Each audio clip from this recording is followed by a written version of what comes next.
Matt, is one of the most difficult things about playing Michigan State just the fact that they just seem to have so many different weapons that attack in different points in the game, and then you just never could get that one burst to get back within. Is that what makes them so good? Well, I think first of all for us, we were just so bad in the first half.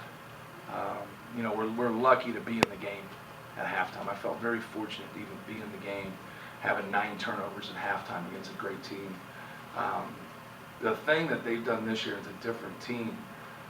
They're really banged up right now, and we're able to get Keith Appling out of the game, and we couldn't make any moves then. And that right there just kind of shows you, Valentine might be the player of the game. He scores 2 points because he was able to serve a role for them while Appling was out to help Michigan State. Just get him into offense. And he has 2 points, he has 6 rebounds, he has 4 assists, and you think it's not that big a deal. But with Travis Trice out and Appling with fouls, it's the game because they have their other pieces. Nix can score down low. Adrian Payne's an inside-outside guy. I thought Brandon Dawson was key for him early in that second half, making a couple pull-ups, getting to the basket. And then Keith Appling down the stretch was really good. So they have a good team, but more than anything, they don't have anybody, and maybe I didn't watch them a lot in non-conference, so I don't know, but they don't have people out there trying to do things they can't do. I think he's done a good job with his group in terms of those guys playing their roles. Coach, you guys, you kept getting it from, get it 15 to 12, 12 to 10, and then they come back and hit big shots. How hard is it for, especially a young team, to bounce back from something like that and keep fighting? Well, it deflates us when we miss layups, miss free throws, and take a bad shot. The other part, when somebody makes good plays, you just got to keep battling. And you got to keep with it. But when it's self-inflicted at times, and we turn it over, they go down and get a 3-point play.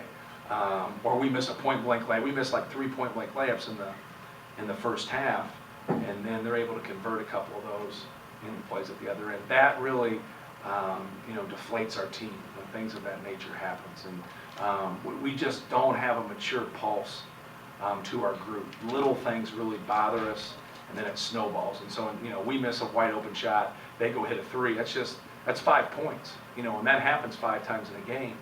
That's a big deal. And we hustle and get a loose ball, or we get an offensive rebound, and then we throw it away. And it's great that we hustle, but it doesn't give you the freedom or the right, to throw the ball to the other team. It's just such a quick switch. We have that happen, a handful of times tonight, and it's the difference. And I talked a lot about Michigan State and everything, but the 50-50 balls in the first half, that's why I thought we were so fortunate to be down 8. They were getting them all.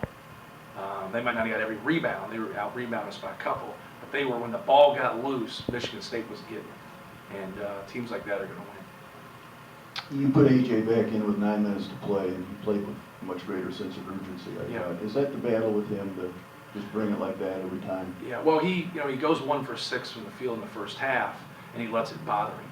And he just needs to take good shots.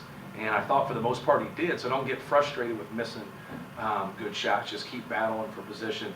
A.J.'s got to learn to start and finish games and help us through the course of the game. If you look at his big scoring games, he's scored a majority of his points after we've been down. He's got to score those points when they matter, starting games and finishing games, and obviously in wins. At the same time, he is settling in, isn't he? I mean, he's a much different player than he was a month ago. Yes, he's never been an offensive player before this year. And so just trying to gain confidence on, a lot of people have asked, why I keep him in when the game's out of reach, let him play, because I want him to build confidence.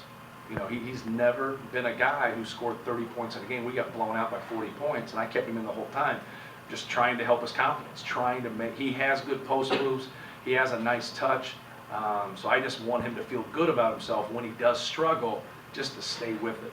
And he's come a long way.